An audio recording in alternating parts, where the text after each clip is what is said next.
The success that you achieve with Allah is da'imi, it will always be there. But this success here, like the economy has shown us, yesterday it was here, tomorrow it may not be here. Let's keep this in mind, inshallah. Salam bhejye Muhammad wa ali Muhammad.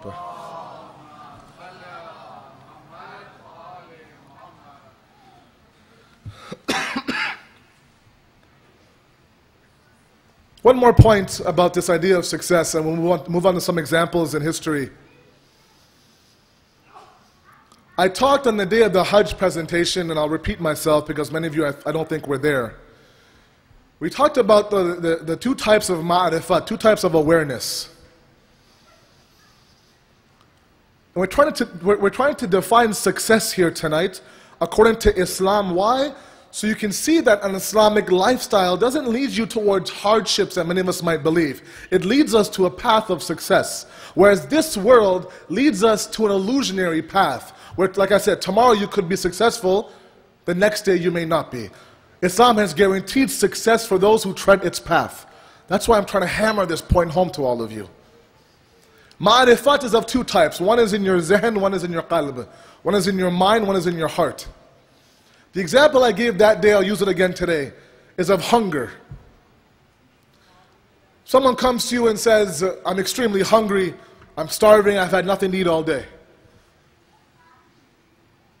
You say, I have ma'rifat in my zihn, in my mind, about what you're going through. Why? Because I have felt hunger before. There's been a time where I have felt hunger before. But in my qalb, I can't feel that ma'rifat because right now, as we speak, I cannot feel the pains of hunger that you feel. I just ate 5 minutes ago. I have one ma'rifat in my head where I have felt that pain before, so I know what you're going through. But right now, in my qalb, I can't feel what you feel because I'm not hungry right now. Our ma'rifat of Allah subhanahu wa ta'ala is sometimes stuck up here. And a lot of times our youth are so confused when they hear about the questions that they'll be asked in the grave. You know that you'll be asked who your Lord is, where your qibla is, what your book is, who your Rasul is. If you ask these Sunday school students, grade 1, grade 2, grade 3, they'll tell you. So they think, what is the big deal? What they don't understand, and maybe they don't realize, or maybe they need reminding of, is that Allah won't ask your brain who your Lord is, and what your qibla is, and what your book is, and who your Rasul is. He'll ask your qalb, He'll ask your wujud, He'll ask your existence. So if you've made the mighty dollar your Lord, believe me, when you're asked who is your Lord, you will say the mighty dollar in your grave. Because our ma'rifat has not ascended from our brain to our heart. We know to pray namaz. Alhamdulillah, we're not at that level. We have to sit here and say, oh, pray namaz, brothers, be the namazis, mashallah. No. What I'm asking us to do, and I'm with you on this, is take this basic ma'rifat of Allah, where you recognize Him to be a ma'bud, to worship 5 times a day, and instead of just praying for Him and praying to Him, I want us to taste Allah. I want us to have ma'rifat in the heart, where we feel Allah, we see Allah, we hear Allah. It's on our lips, it's on our tongue, He's in our hearts. That's the ma'rifat that we want. That's the success that we want. And that's the level of worship that I want for all of us. A center like this, it's very successful. For a speaker to come up here and say, oh, do your best to establish 5 times a prayer, is an insult to all of you. You know, it's like all of you at a very collegiate level, and I'm coming here talking to you about elementary stuff. Why would I do that?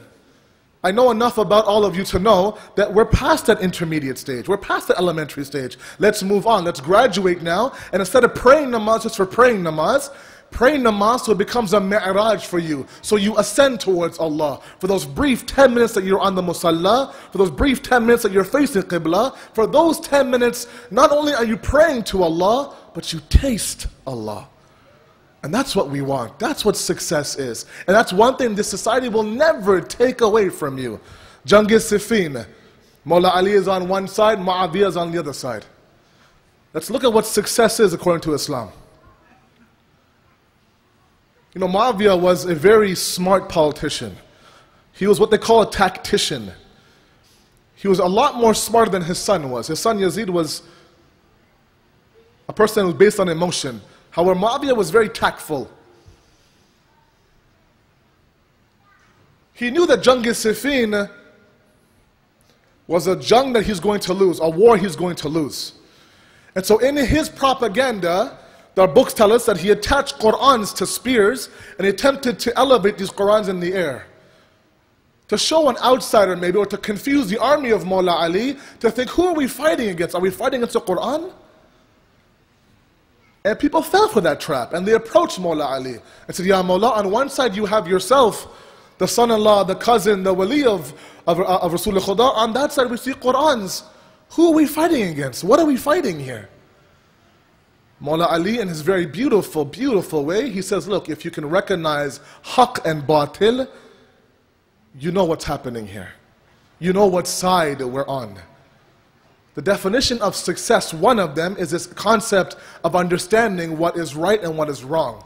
Because one of Shaitan's beautiful tactics, not beautiful, but very intelligent tactics, is this concept that he wraps up his pleasure in a very sweet bow. And we think for a moment that, oh, this must be good for me, because it feels good. And Shaitan dangles that carrot in front of us and lures us towards him, and we think, oh my God, you know what, this has to be right. We haven't identified haqq and batil. That's why we have countless riwayats that before the zuhur of the imam, there'll be fake Mahdis and fake imams. And we have them right now. We have individuals who claim to be the 12th imam. And we'll continue to have those individuals who will come out and proclaim that I am the Mahdi.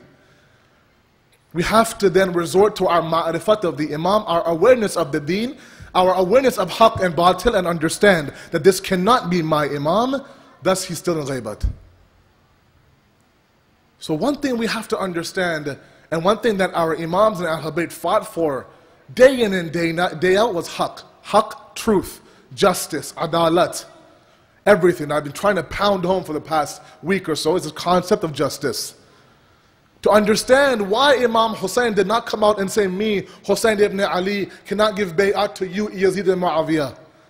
He didn't say that. Nowhere in any books do we find that. Instead, he very purposely selected his words and saying that someone like me, mithli, someone like me, can never give bay'at to someone like you. Identifying you as the Hussein of your time and the Yazid of your time is one ingredient of success. But sometimes we get lost in that shuffle. We have no idea who the Yazid is. We have no idea who the Hussein is. And this shuffle is causing great confusion. So success in Islam is not by any means what this society will make you believe that success is. Because that success is maybe here, it won't be there tomorrow. So what I want all of us to understand very carefully is that this path that we lead, this Islamic life that we live, and this goal that we have set since the first day of Ramadan to live an Islamic life in the West includes a conclusion and a destination of success. I mentioned 2 nights ago about death, about the afterlife. We had a discussion on that as well, for those of you who were there. You recall that. And I said that one of the secrets of any plan and any goal setting is to begin with the end in mind. Always have your destination in the back of your head to know where you're going to end up. We know that every soul will taste death. We know every soul will go through what everyone else went through after life. And so now we have 2 choices. We can either react when it comes about, or we can be proactive and begin to plan for the next life. The idea here is that this life of ours, this path of ours, includes a successful path.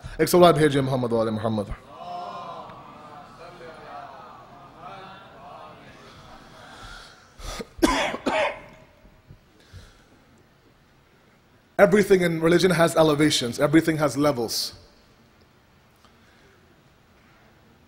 And I mentioned to you that the ayat that was the base of this speech was from Surah Ma'idah, ayat number 35.